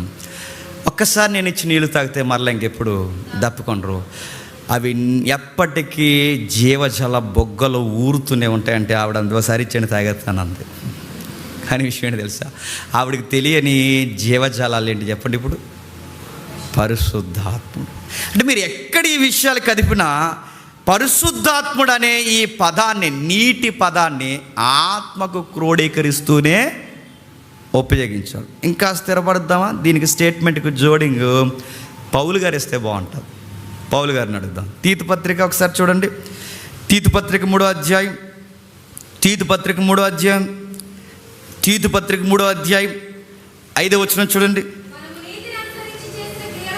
మనము నీతిని అనుసరించి చేసిన క్రియల మూలముగా కాక తన కనికరము చొప్పునని పునర్జన్మ సంబంధమైన స్నానము ద్వారాను పరిశుద్ధాత్ముడు మనకి నూతన స్వభావం కలుగు చేయుట ద్వారాను మనలను రక్షించెను. ఫుట్ నోట్ ఇచ్చారు చూడండి. మనం నీతిని అనుసరించి చేసిన క్రియలను గాక కనికరము చొప్పుననే అనగా పునర్జన్మ సంబంధమైన స్నానము, జన్మ సంబంధమైన స్నానానికి ఫుట్ మార్క్ ఇచ్చాడు చూడండి. పునఃస్థితి స్థాపన అంటే దాని అర్థం ఏంటి? ఒక మనిషి మళ్ళీ నూతనంగా స్థాపింపబడడం. ఎలా స్థాపింపబడతాడు అక్కడ కంటిన్యూ చేస్తున్నాడు. ఆత్మ ద్వారా కొత్తగా చెప్పండి పునఃస్థితి స్థాపన జరుగుద్ది. అంటే ఇక్కడ నీటి బాప్టిజం, ఇక్కడ 3వ అధ్యాయం 5వ వచనంలో కూడా నీటి బాప్టిజాన్ని గురించి కాదు చెప్పండి, పరిశుద్ధాత్ముల్లో పుట్టుకను గూర్చే మాట్లాడుతున్నాడు. అంటే స్నానమన్నా, నీరన్నా, శుద్ధ జలాలన్నా, జీవజలాలన్నా ఎవరి వైపు చూపిస్తున్నాయి చెప్పండి?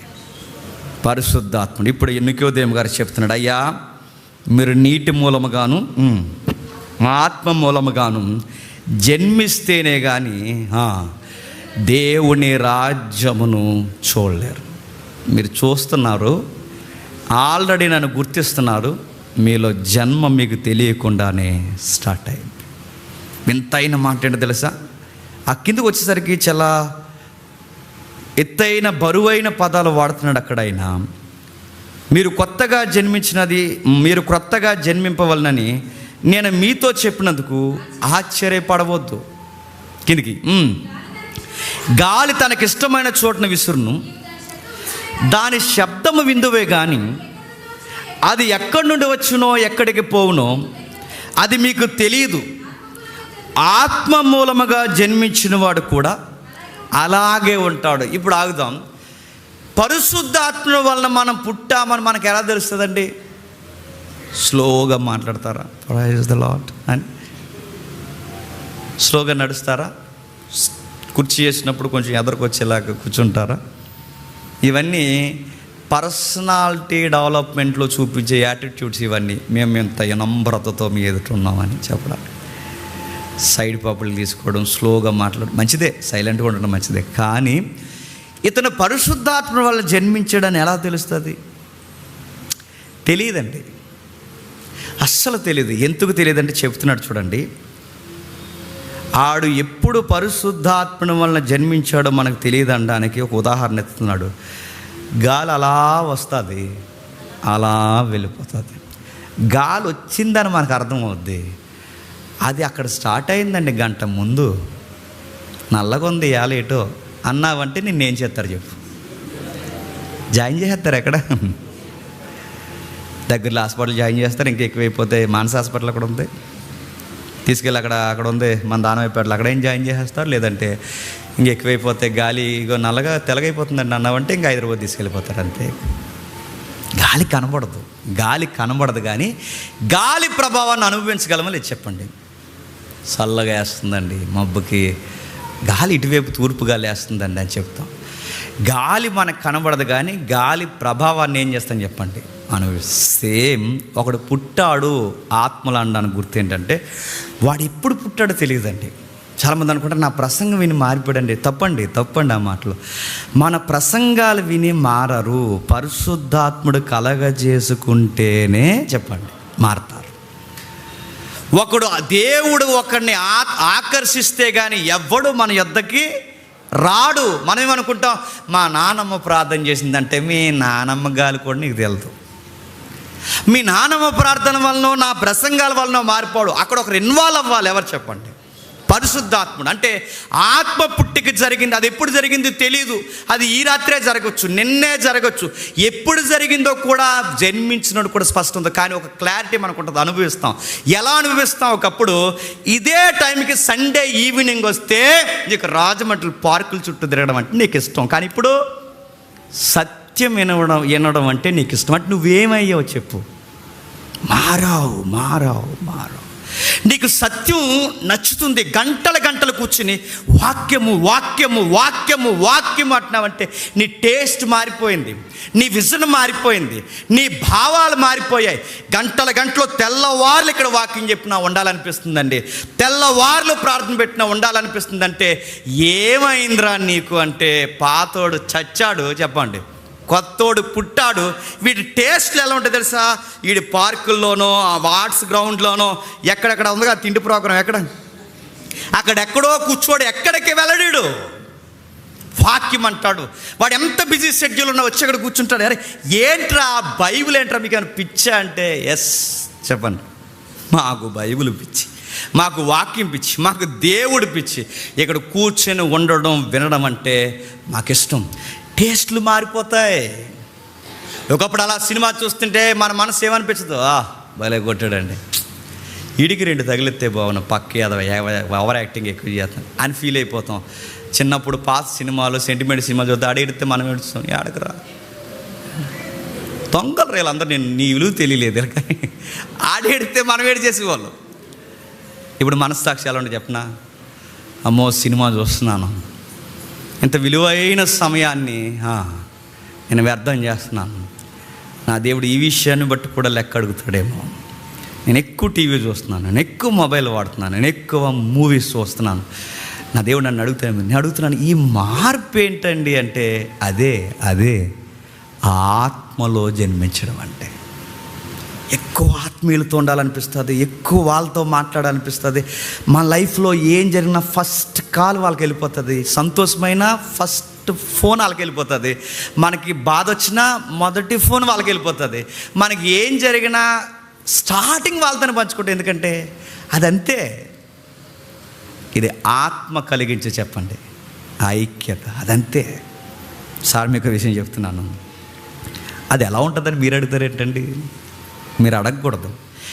ఎవడో లేఖనాలు తెలియని అడిగాడంటే అనుకోవచ్చు, మీరు అడగడం ఏంటండి అని. అందుకు నికోదేము ఈ సంగతులు ఎలా సాధ్యమని ఆయన అడగగా, యేసిట్లను నువ్వు ఇశ్రాయేలుకి బోధడవై ఉండి వీటిని ఎరుగవా?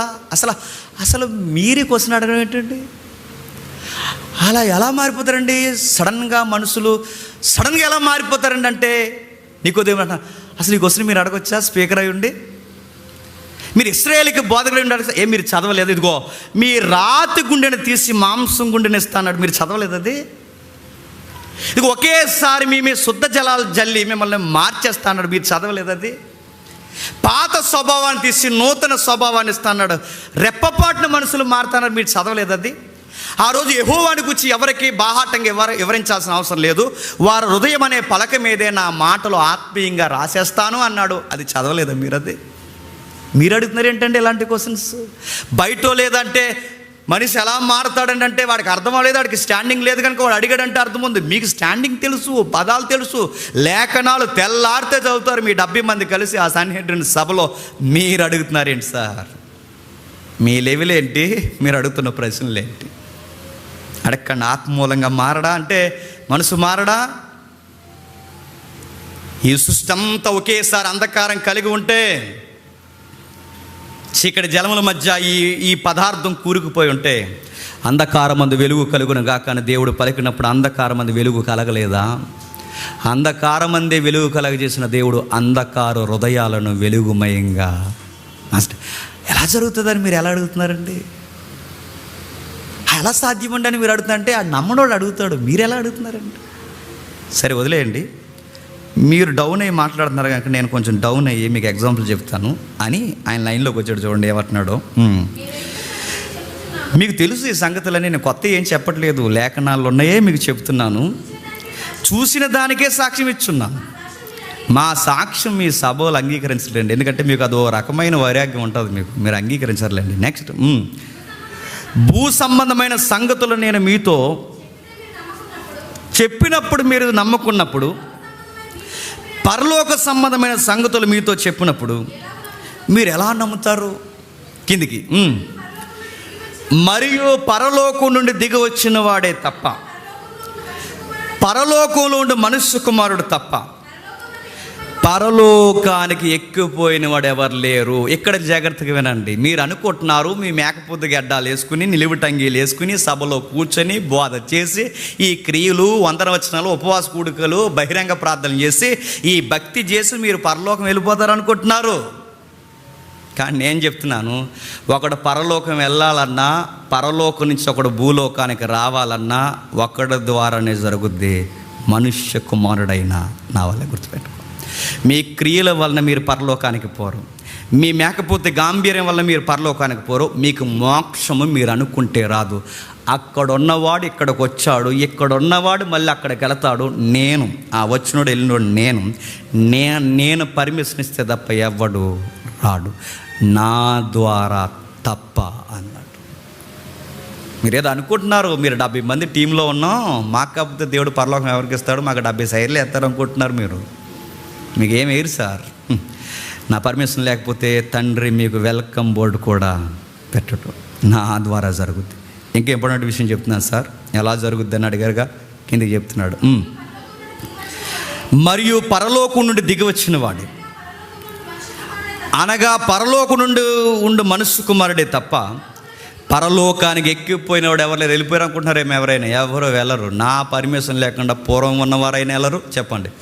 నా తర్వాత పుట్టినవారైనా నా ద్వారానే వెళతారు. మనుష్య కుమారుడికి అక్కడ ప్రవేశం తప్ప ఎవరికి ప్రవేశం లేదు. కిందికి, అరణ్యములో మోసే సర్పముని ఎలాగు ఎత్తినో, ముగించేసుకుందాం, ఎలాగు ఎత్తినో అలాగునే విశ్వసించి ప్రతి వాడును నశింపక ఆయన ద్వారా నిత్యజీవం పొందినట్లు మనుష్య కుమారుడు ఎత్తబడవలను. ముగించేస్తాను, వినండి. ఏం చెప్తున్నాడు సార్? మీకు ఎన్నో ఆత్మ విషయాలు చెప్తున్నాను, మీరు స్టాండింగ్ బాగుంటుంది అనుకున్నారు, మీరు ఇంకా భూ సంబంధమైన సంగతులు కానీ ఆలోచిస్తున్నారు కనుక మీకు తెలిసిన హిస్టరీలోంచి ఒక పాయింట్ నేను ఎత్తుతున్నాను. అరణ్యంలో చరిత్ర మీకు గుర్తుంది కదా సార్? నికోదేము గారు, నికోదేము అంటే ఈ రోజుకు నువ్వే, గుర్తుంది కదంటే గుర్తుంది. ఆ రోజు ఏం జరిగింది సార్? వీళ్ళందరూ మూలిగారు, శనిగారు, ఎవరు? ఇశ్రాయేల్. ఏమని మూలిగారు? ఏం మోజెస్, మాకు ఐగుప్తిలో సమాధులు లేవని తీసుకొచ్చావా? ఏంటి మోజెస్, మనం చంపేయడానికి తీసుకొచ్చావా? మోజెస్, మాకు అన్నం లేదు. మోజెస్, మాకు మాంసం లేదు. మోజెస్, మాకు నీళ్ళు లేవు. మోజెస్. ఇక్కడ దేవుడే అయిపోయాడు. ఈ మోసే ఏమైపోయాడు? శనిగే సార్. ఆ సంఖ్యాకాండ 21వ అధ్యాయం. గొప్ప నాయకుడు కనుక ఆయనకు మంచి గుణగణాలు ఉన్నాయి. దొంగ ఎదవలేరా, నిన్న కదరా తిన్నారు అనలేదు. మనమైతే ఏమంటామండి? ఆగండ్రా, అనలేదు. ప్రభా నీళ్ళంటున్నారు ప్రభా అనమాట. అయినా ప్రభా బాధపడుతూ అన్నాడు, చాలా బాధ అయిపోతుంది ప్రభా అని. మోజెస్ సేవకుడుగా నిన్నెవడైనా ముడితే నాకు అనుగుడ్డు ముట్టినట్టే. సేవకులకి వాగ్దానం అది. నిన్నెవడైనా ఏమన్నా అంటే నన్ను అన్నట్టే. నువ్వు ఫీల్ అవుతున్నావుగా, నేను ఫీల్ అవుతున్నాను. రేపు కోర్ కమిటీ మీటింగ్ పెట్టి అందరి సంగతి తేల్చేస్తా అన్నాడు. పెట్టాడు. అందరి దగ్గరికి ఎడారి నాగుత్రాసులు వచ్చి కరిసేసాయి, చచ్చిపోయారు. మాంసం అనగానే పాము వచ్చి కరిసేసింది. మన్నా అనగానే కరిసేసింది. నీళ్ళు అనగానే కసక్కమని కరిసేసింది. ఎవడు వాగితే కరిచేసింది పాము వచ్చి. అంటే మన ఇండియాలో ఉన్న నాగుపాములు వేరు, ఇస్రాయేల్ని అరబ్బు ఎడారిలో కరిచేసిన పాములు వేరండి. మీరు డిస్కవరీ కానీ నేషనల్ జియోగ్రఫీ ఎప్పుడైనా చూసినప్పుడు చూడండి, ఎడారి నాగులని పొడపాముల్లో ఉంటాయి, బలంగా బంతుల్లో ఉంటాయి. దాని తోక చివరన ఒక సౌండ్ చేస్తుంది. అది ఇలా వైబ్రేషన్ ఇస్తుంది అనమాట. ఎనిమిస్ అందరికీ ఇది మాది గ్రౌండ్, ఎవడు రాకండి అని. ఎవడన్నా వస్తే కరిసి చంపే అంత చాలా వేగంగా నిమిషాల వ్యవధిలో. మనకి ఈ పాము కరిసిన ఒక గంట దాన్ని అక్కడ అలా సీరియస్ కొంచెం కట్టి ఈలోపు గవర్నమెంట్ హాస్పిటల్కి వస్తే కొంచెం పర్లేదు, 90% బతుకుతాం. ఇక్కడ ఏ పాము కరిచినా. కానీ ఈ పాము కరిస్తే అండి నిమిషాల్లో చచ్చిపోయి ఇలా కట్ చేసి లోపు చచ్చిపోతామండి. అవి ఇలా సౌండ్ చేస్తే చిన్నపిల్లల దగ్గర గిలిగించుకెళ్ళి ఉంటాయి చూసారా, దాని తోక చివరి ఇలా ఊపుతుంటుంది. అంటే చాలా డేంజరస్ పాములు అనమాట. అలాంటి పాములు వచ్చి కరిచేసిన ఇశ్రాయేలుని. మళ్ళీ మోసే బాధపడు, మంచి నాయకుడు అని, ప్రభా వదిలే ప్లీజ్ ప్రభా వదిలే వీళ్ళు చచ్చిపోతే నీకు బ్యాడ్ నేమ్ వస్తుంది, చంపదు ప్రభు అంటే ఏం చేస్తావు మోసేస్, ప్రభు వదిలే ఆపే ప్రభు అంటే ఇలా రాయితే ఒక స్తంభం తయారు చేయి, ఆ స్తంభం పైన ఒక ఇత్తడి సర్పాన్ని తయారు చేసి పెట్టు. ఎవడైతే మాటిని మన్నా అనకుండా, ఆహారం అనకుండా, నీళ్ళు అనకుండా, ఎవడైతే ఇప్పుడు నీ మాట విని ఇప్పుడు సరాసరి ఇత్తడి సర్పం వైపు చూస్తాడో ఆడు బతుకుతాడని చెప్పు. నమ్మునోడు బతుకుతాడు, నమ్మకపోతే మళ్ళీ చెప్పండి పాము కరిచేస్తుంది, చచ్చిపోతాడు. స్తంభం పెట్టారు, అందరు లైన్గా నడుస్తున్నారు. స్తంభాన్ని చూసి బతుకుతాం అనుకున్నారు, విషం తగ్గిపోయింది. బతుకుతాం అన్నారు, విషం తగ్గిపోయింది, బతికేశారు. పాము ఇంకా కరవడు, పాము కరిసిన వారు అందరూ బతికేశారు. ఇతర సర్పం చూస్తే బతికేశారు. నికోదేము క్వశ్చన్ అడిగారుగా, అది ఎలా జరుగుద్దంటే కౌంటర్ చెప్తున్నాడు యేసుక్రీస్తు వారు. ఇత్తడి సర్పం పెడితే పాము కరిస్తే, ఇత్తడి సర్పం పెట్టినప్పుడు పాము కరిసిన వ్యక్తులు విషం ఎలా తగ్గిపోయిందో నికోదేము గారు చెప్పండి సారు. అది జరిగిందని మీకు అర్థమై మీరు నమ్మితే చెప్పండి, ఇది కూడా జరుగుద్దని నమ్మండి. ఆ రోజు పామును చూస్తే బతికేశారన్నది ఎంత వాస్తవమో ఈరోజు నేను మళ్ళీ నొక్కు చెప్తున్నాను సార్. ఒకడు బతికి బట్టగట్టి పరలోకానికి రావాలి అంటే, మృతుల్లో నుంచి సజీవంగా లేవాలి అంటే, సజీవ లెక్కల్లో ఒక నిలబడి దేవుని రాజ్యంలో వాడికి పౌరుషత్వం రావాలి అంటే, ఇప్పుడు చూడాల్సింది సర్పాన్ని కాదు, ఇప్పుడు చూడాల్సింది మోసేని కాదు, ఇప్పుడు చూడాల్సింది ధర్మశాస్త్ర పలకన కాదు, ఇప్పుడు చూడాల్సినది నన్ను చూడాలి సార్. మీరు బతకాలన్నా, మీ 69 మంది బతకాలన్నా, భూమి మీద పుట్టుకొచ్చిన ఏ మనుష్యుడు బతకాలన్నా నన్ను చూడాలి. ఆ రోజు ఇత్తడి సర్పాన్ని ఎత్తితే ఆ ఎత్తబడిన ఇత్తడి సర్పాన్ని చూసిన వాళ్ళు బతికారు. ఇదే స్టాండింగ్లో మీరు ఊహించుకోండి, ఒకరోజు నన్ను ఆకాశానికి భూమికి మధ్యలోకి ఎత్తుతారు. ఎవడైతే ఈ సిలువను చూసి నమ్ముతాడో చెప్పండి, వాడు బతుకుతాడు. నోట్ దిస్ పాయింట్ అని చెప్పాడు ఆయన. పడిపోయిందండి మైండ్లో నికోదేముకి. మనకు అర్థమైందో లేదో కానీ ఆయనకు అర్థమైపోయింది. ఎంత అర్థమైందంటే ఆ రాత్రిన ప్రసంగం 7వ అధ్యాయం వరకు పనిచేసింది. ఆ 7వ అధ్యాయం నుంచి చివరికి ఎక్కడికి పనిచేసిందో చూడండి. 19వ అధ్యాయం యోహాను సువార్త ముగించేద్దాం. 19వ అధ్యాయం 39వ వచనం. 19వ అధ్యాయం 39వ వచనం. మొదటి రాత్రి వేళ ఆయన యొద్దకు వచ్చిన నికోదేము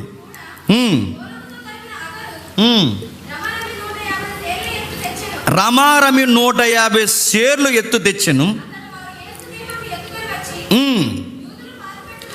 యూదుల పాతిపెట్టు మర్యాద తప్పున ఆ సుగంధ ద్రవ్యాలతో ఆయన కాపాడుతున్నారు. ఎవరండి? మొదటి రాత్రి వేళ. మొదటి రాత్రి అంటే పరిచర్య ప్రారంభమైనప్పుడు, ఆ ఫస్ట్ నైట్ ఒక ఆయన వచ్చాడు. పరిచర్య ప్రారంభమైనప్పుడు ఆయన పేరు నికోదేము.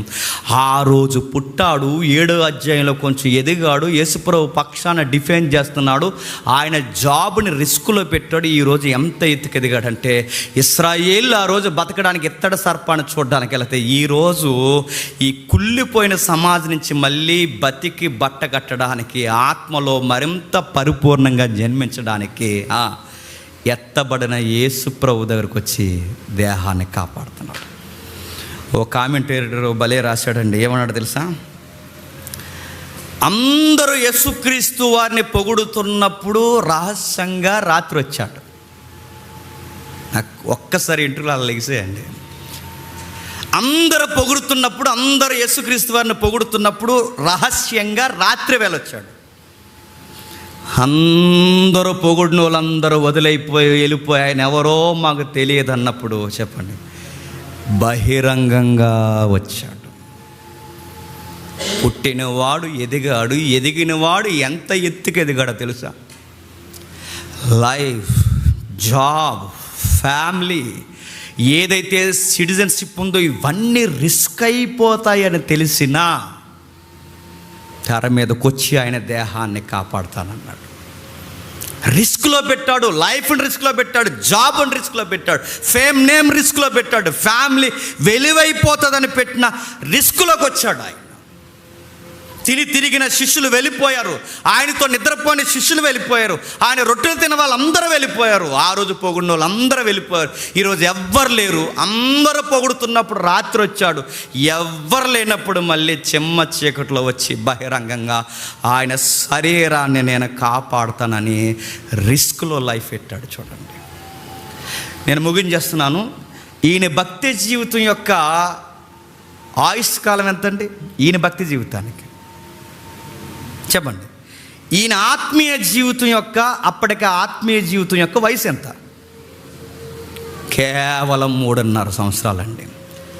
3.5 సంవత్సరాలకి ఇంత కమిట్మెంట్తో కవర్నెట్తో ముందుకు వస్తున్నాడంటే 30 సంవత్సరాల నుంచి వస్తున్నాం సంఘానికి, 10 సంవత్సరాల నుంచి వస్తున్నాం సంఘానికి, 5 సంవత్సరాల నుంచి వస్తున్నాం సంఘానికి వెళతాం. ఎన్నో వాక్యాలు వింటాం. ఈయన చూడండి, కేవలం 3.5 సంవత్సరాలకి ఇంత త్యాగం ఈయనకి ఎలా రావాలనిపించింది?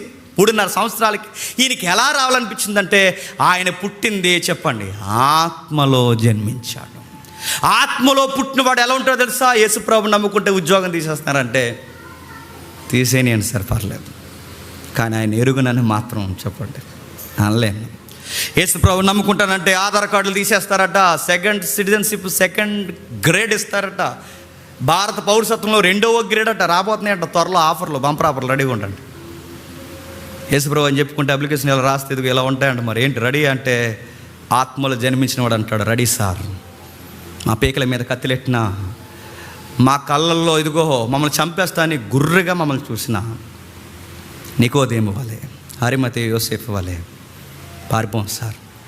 ఎప్పుడో తెలిసి తెలియని టైంలో ఆత్మీయంగా పుట్టాం, అంచెలంచెలుగా ఆత్మీయంగా ఎదిగాం.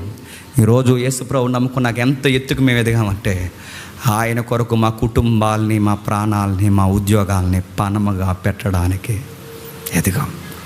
This is my covenant. ఇది మా దేవునితో మేము చేసుకున్న నిబంధన, కవనెంట్ లవ్. ఎంత బాగా ఎదిగాడు చూడండి. ఆయన తీరుతెన్నులు చూస్తుంటే, ఆయన ప్రొఫైల్ చూస్తుంటే 3.5 సంవత్సరాలకి ఏంటి ఈ ఛాలెంజింగ్ లైఫ్ ఏంటి? జన్మించినప్పుడు కొన్ని విషయాలు ఆయనకు అర్థం అవ్వలేదు, తర్వాత చాలా విషయాలు అర్థమైపోయాయి. చివరికి నిర్ణయం చేసుకున్నాడు, జరిగించాల్సిన అంత్యక్రియలనే జరిగించేశాడు. సమాధిలోంచి లేచాడా లేదని తిరిగి చూడడానికి మళ్ళీ రాలేదు. ఎందుకు రాలేదు? పేతురు వచ్చాడు, యోహాను వచ్చాడు, మేరీ మగ్దలీన్ వచ్చింది, అందరూ వచ్చారు, కానీ నికోదేము రాలేదు. ఎందుకు రాలేదు? నమ్మనోళ్ళు వచ్చారు, నమ్మినోడు రాడు. గుర్తుపెట్టుకోండి. పేతురు ఎందుకు వచ్చాడు? లేచాడా లేదా వంగి చూశాడట. యోహాను ఎందుకు వచ్చాడు? నిజంగానే లేచాడా, మేరీ చెప్తుందని వంగి చూశాడట. ఈయన ఎందుకు రాలేదు?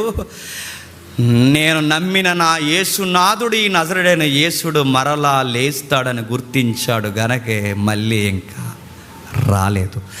ఆయన చెయ్యాల్సిన కార్యాన్ని చేసి సమాప్తమైపోయింది నా లైఫ్ అనుకుని వెళ్ళిపోయాడు. ఒక్క 3.5 సంవత్సరాలు ఇంత వైరాగ్యం ఈ మనిషికి వస్తే నేను అడుగుతున్నాను, సంవత్సరాలు అయిపోతున్నాయండి. 2020 అయిపోయింది, 2021 అయిపోయింది, 2022 అయిపోయింది, 2023 అయిపోయింది. ఎరగదీసామని మళ్ళీ మనకు 2024 వచ్చింది.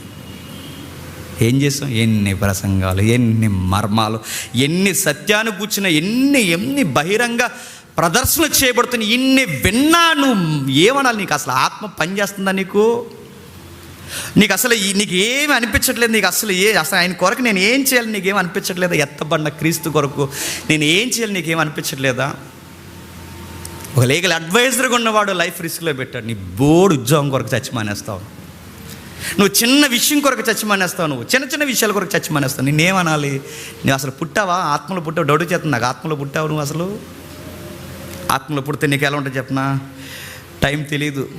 ఆత్మలో పుట్టకపోతే ఎలా ఉంటుంది చెప్పనా? 9:15 అయిపోయింది, ఇంకొదలేదు. ఇదే బ్యాలెన్స్ మీరు గుర్తుపెట్టుకోండి. ఆత్మలో పుడితే చెప్పండి సార్, మాకు ఆ నైట్ అక్కడ ఉన్నట్టే ఉంది సార్. ఇది ఆత్మ అనుభవం, గుర్తుపెట్టుకోండి. ఇప్పుడు చెప్పండి, నీటి బాప్టిజానికి వచ్చి కదా ఇక్కడ ఉన్నది, చెప్పండి, పరిశుద్ధ ఆత్మని జన్మను కూర్చుంది. సార్ మీరు పుట్టారు కనుక నన్ను 70 మందిలో 69 మంది నువ్వు దేవుడు మనుష్యుడు అని వాళ్ళు గుర్తించుకోని మీరెందుకు గుర్తించారు చెప్పనా? దేవుడు మిమ్మల్ని ఆకర్షించాడు, దేవుడు మీకు ఆత్మ అనుగ్రహం ఇచ్చాడు. మీకు తెలియకుండానే మీరు ఆల్రెడీ కొత్త జన్మలో ఉన్నారు. నేను చెప్తున్నా, మీకు అర్థమవట్లేదు. నేను చెప్తున్నాను, అసలు మీ పిలుపు, మీ కాలింగ్ అనేది మామూలు విషయం కాదు. మీరు అలాగే ఉండండి, విషయాన్ని అర్థం చేసుకుంటే. అంటే ఆయన ఎంత బాగా అర్థం చేసుకున్నాడు. ఇదిగో సర్పాన్ని చూస్తేనే బతికిన వాళ్ళు సిలువ వేయబడిన నన్ను చూస్తారు, బతికేస్తారు. ఆ విషయం అర్థమైపోయింది. ఇంక అంత ఎక్స్ప్లెనేషన్ ఇవ్వాల్సిన అవసరం లేదు ఆయనకి. మనకంటే ప్రసంగాలు పార్ట్ 1, పార్ట్ 2, పార్ట్ 3 ఇవ్వాలి, కానీ ఆ ఓడొక్కటి చాలా అర్థమైపోయింది. ఆ రోజు సర్పం, ఈరోజు యేసుక్రీస్తు. ఆ రోజు విషనాగులు, ఈరోజు విషపు లోకం. ఈ లోకంలో చచ్చిపోయిన మృతులైపోయాం. ఈ మృతులైపోయిన వాళ్ళు ఈరోజు మనం బతకాలంటే ఎక్కడ చూడాలి? ఆ రోజు ఇశ్రాయేల్ ఎక్కడ మృతులైపోయిన వాళ్ళు బతకాలంటే అక్కడ చూడాలి. ఆ కాలం అయిపోయింది, ఆ సర్పం అయిపోయింది. ఇప్పుడు నిజమైన సర్పం, దాని తలల మీద మనం తొక్కాలి. ఆడే సాతానుగాడు. ఈ సర్పం ఆల్రెడీ మనల్ని కరిచేసింది. లోకంలో చచ్చిపోయాం. ఆడు మొబైల్తో గరిచేసాడు, టీవీలతో గరిచేసాడు, లవ్వులతో గరిచేసాడు, అఫేర్లతో గరిచేసాడు, తిండితో గరిచేసాడు, రకరకాల గరిచేసాడు. ఈ చచ్చిపోయి ఈ సర్పం గాడి చేతులు. ఇప్పుడు మనం బతకాలంటే ఎత్తబడిన క్రీస్తుని చూడాలి. అందుకే ఆయనకి ప్రాజెక్ట్ అర్థమైంది. కనుక లైఫ్ రిస్క్లో పెట్టి పిల్లలతో మాట్లాడి, ఈ బాడీకి మేము సెక్యూరిటీ ఇస్తున్నాం సార్. సన్హెడ్రిన్ సభ నుంచి నేను పెద్ద మనిషికి వచ్చాను. నాకు ఆశ్చర్యం అనిపిస్తుంది. ఆయన పేరు, ఆయన ప్రఖ్యాతులు, ఆయన పెద్దరికం అన్నిటి ఉపయోగించి దేన్ని కాపాడుతున్నాడు చెప్పండి? యేసుక్రీస్తు వారి దేహాన్ని. ఇప్పుడు నేను అడుగుతున్నాను, నీ పేరు, నీ చదువు, నీ టాలెంట్స్, ఇవన్నీ నువ్వు దేన్ని కాపాడాలి తెలుసా? క్రీస్తు శరీరాన్ని కాపాడాలి. ఇప్పుడు క్రీస్తు శరీరం ఎలా ఉంది చెప్పండి? సంఘము. ఈ సంఘం కొరకు నీ టాలెంట్స్ ఉపయోగించు. ఈ సంఘం కొరకు నీ నాలెడ్జ్ ఉపయోగించు. ఈ సంఘం కొరకు నీ సత్తు ఉపయోగించు. ఈ సంఘం కొరకు నువ్వెన్ని చేయాలనుకుంటావు అన్ని చేయి. నేను మనీ విషయాలు మాట్లాడట్లేదు, నీ లైఫ్ విషయం మాట్లాడుతున్నాను. ఏం చేయాలో నిర్ణయించుకో. దేవుడు నికోదేము వలె నిన్ను కూడా బలపరిచి నూతన జన్మలో జీవింపజేయును గాక. Amen, amen.